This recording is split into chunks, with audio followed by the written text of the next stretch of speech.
കർത്താവിൽ പ്രിയരെ, എല്ലാവർക്കും ക്രിസ്തുയേശുവിൻ്റെ നിസ്തുല നാമത്തിൽ എൻ്റെ സ്നേഹവന്ദനം അറിയിക്കുന്നു.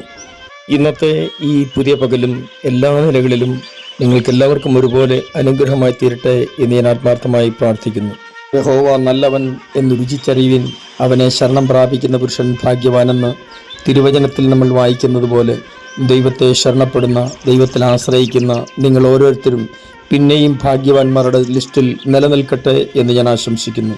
ഇന്നും നമുക്ക് യേശുവിനോടുകൂടെ യാത്ര തുടരാം. ചില നിമിഷങ്ങളിലെ തുടർധ്യാനത്തിനായി 116 സങ്കീർത്തനം 12 വാക്യത്തിൻ്റെ പ്രാരംഭ ഭാഗം മാത്രം വായിക്കട്ടെ. യഹോവ എനിക്കു ചെയ്ത സകല ഉപകാരങ്ങൾക്കും ഞാൻ അവന് എന്തു പകരം കൊടുക്കും?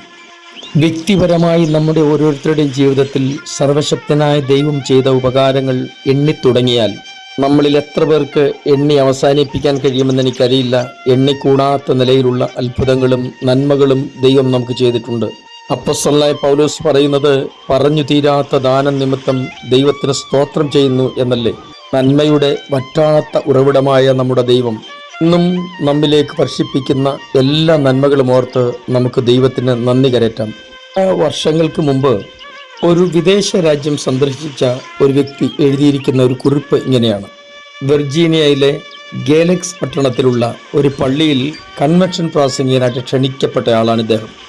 താമസിച്ചിരുന്നതാകട്ടെ പള്ളിപ്പട്ടക്കാരനായ റവറൻ ഡോൺ റീഡിൻ്റെ വീട്ടിലായിരുന്നു.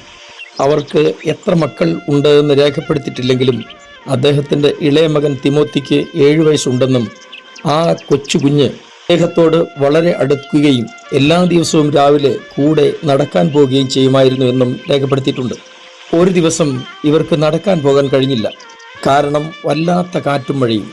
രാവിലെ കിട്ടിയ ചൂട് ചായയും കുടിച്ച് സംസാരിച്ചു കൊണ്ടിരുന്ന കൂട്ടത്തിൽ ഈ കുഞ്ഞ് ഓടിയെത്തി. മഴ കാരണം നടക്കാൻ കഴിയില്ലല്ലോ എന്നോർത്ത് എന്തെങ്കിലും പരിഭവം പറയാനായിരിക്കും ഈ കുഞ്ഞ് വരുന്നതെന്നാണ് ഇദ്ദേഹം വിചാരിച്ചത്. എന്നാൽ ഇദ്ദേഹത്തിൻ്റെ ചിന്തകൾ സ്ഥാനത്തായിരുന്നു. കാരണം ആ കുഞ്ഞിങ്ങനെയാണ് പറഞ്ഞത്, നല്ല മഴ, ചെടികൾക്കും വൃക്ഷങ്ങൾക്കും കൃഷിക്കും ആവശ്യമായ വെള്ളം ലഭിക്കുന്ന ദിവസമാണിന്ന്. അതുകൊണ്ട് ദൈവത്തിന് സ്തുതി. നമ്മുടെ നാട്ടിൽ ഉൾപ്പെടെ എവിടെ ചെന്നാലും ഇങ്ങനെ ഒരു സാഹചര്യത്തിൽ ചിലരെങ്കിലും പറയുന്നത് എന്തായിരിക്കും? ആകെ അവിഞ്ഞ ഒരു ദിവസം, രാവിലെ തൊട്ട് മഴയാണ്, ഇന്നെങ്ങും തെളിയുന്ന ലക്ഷണമില്ല, ഒരു പണിയും നടക്കുമെന്ന് തോന്നുന്നില്ല, തുടങ്ങി എന്തെല്ലാം നെഗറ്റീവുകൾ പറയാൻ പറ്റുമോ അതെല്ലാം പറഞ്ഞുകൊണ്ടേയിരിക്കും. സത്യത്തിൽ നമുക്ക് മഴ ആവശ്യമില്ലെങ്കിലും ആ മഴ പ്രകൃതിക്ക് ആവശ്യമാണെന്ന് ദൈവം അറിയുന്നത് കൊണ്ടാണ് അങ്ങനെ ഒരു മഴ നൽകിയത്. അത് കാണുമ്പോൾ ദൈവത്തിന് നന്ദി കരയേറ്റേണ്ടതും ദൈവത്തിന് മഹത്വം കരയേറ്റേണ്ടതും നമ്മുടെ ആവശ്യമാണെന്ന് എന്തുകൊണ്ട് നമ്മിൽ പലരും തിരിച്ചറിയുന്നില്ല. അടുത്ത ദിവസം രാവിലെ സൂര്യൻ നല്ലോണം പ്രകാശിച്ചു. കാർമേഘങ്ങളില്ലാത്ത തെളിഞ്ഞ നീലാകാശം. അത് കണ്ടപ്പോഴും ഈ 7 വയസ്സുകാരൻ്റെ കയ്യിൽ ഒരു കമൻ്റുണ്ട്. നല്ല പ്രകാശമുള്ള മനോഹരമായ ഒരു ദിവസം. അതിനും അവൻ ദൈവത്തിന് സ്തുതി കരേറ്റി. എനിക്ക് നോ പറയാൻ കഴിഞ്ഞില്ല. ആ കൊച്ചു കുഞ്ഞിനോട് എനിക്ക് അതെ എന്ന് പറഞ്ഞ് ചിരിക്കാനേ കഴിഞ്ഞുള്ളൂ. ഞാൻ ആദ്യം സൂചിപ്പിച്ചതുപോലെ ഇങ്ങനെയുള്ള സാഹചര്യത്തിലും നെഗറ്റീവ് കമൻറ്റുകൾ പറയുന്ന ആളുകൾ എന്തായിരിക്കും പറയുന്നത്? ഓ, എന്തൊരു ചൂട്, വല്ലാതെ വിയർക്കുന്നു, രാവിലെ മുതൽ ചൂടാ, ഇന്ന് എങ്ങനെ പണികൾ ചെയ്തു തീർക്കുമെന്നറിയില്ല. ശരിയല്ലേ? പലരും ഇങ്ങനെയൊക്കെ തന്നെയാണ്. 2 വ്യത്യസ്ത സാഹചര്യങ്ങളോടും ഈ ബാലൻ്റെ മനോഭാവം തികച്ചും നമ്മൾ ഓരോരുത്തരും പഠിക്കേണ്ട കാര്യമല്ലേ. നമ്മൾ സൃഷ്ടിപരവും ക്രിയാത്മകവുമായ സമീപനമായിരിക്കണം ഏത് കാര്യത്തോടും പുലർത്തേണ്ടത്. ഇത് അവനവനിൽ വളർത്തിയെടുക്കേണ്ടത് അവനവൻ്റെ കടമയാണ്. അത് ഓരോരുത്തരുടെയും വ്യക്തിത്വത്തെ സ്വാധീനിക്കും എന്നും മറന്നു പോകരുത്.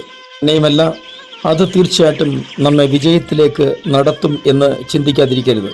സാധിക്കത്തില്ല, ഇത് നടക്കാൻ പോകുന്നില്ല, വിചാരിച്ച പോലെയല്ല, കാര്യങ്ങളെല്ലാം കുഴഞ്ഞു മറിയുകയാണ്, ഇത്രയൊക്കെ പരിശ്രമിച്ചല്ലോ, ഇനി എന്ത് ചെയ്യാനാണ്, തുടങ്ങി നെഗറ്റീവ് കമൻറ്റുകൾ മാത്രം പറയുന്ന ആളുകൾ ശ്രദ്ധിക്കണം. ഇത് നിങ്ങളുടെ ജീവിത വിജയത്തെ കൂടി സ്വാധീനിക്കുമെന്ന് തിരുവചനം പറയുന്നത്. മനുഷ്യൻ വിതയ്ക്കുന്നത് തന്നെ കൊയ്യും. ഇപ്പൊ പറയുന്ന ഓരോ നെഗറ്റീവ് വാക്കുകളും ആളെ നമ്മൾ തിരിച്ചു പറയേണ്ടി വരും. കാരണം എന്നും നിങ്ങൾ പ്രതികൂലത്തിലും കഷ്ടതയിലും ഇല്ലായ്മയിലുമായിരിക്കാൻ ദൈവം ഇഷ്ടപ്പെടുന്നില്ല. തീർച്ചയായും ദൈവം കാര്യങ്ങൾക്ക് വ്യത്യാസമുണ്ടാക്കും. യാക്കോബ് ഒരിക്കൽ പറഞ്ഞു, എൻ്റെ നരയെ ദുഃഖത്തോടെ പാതാളത്തിലേക്ക് വിടുകയുള്ളൂ എന്ന്. എന്നാൽ യോസഫ് അയച്ച രഥങ്ങൾ തൻ്റെ മുമ്പിലെത്തിയപ്പോൾ താൻ വീണ്ടും ചൈതന്യം പ്രാപിച്ചു എന്നല്ലേ നമ്മൾ വായിക്കുന്നത്.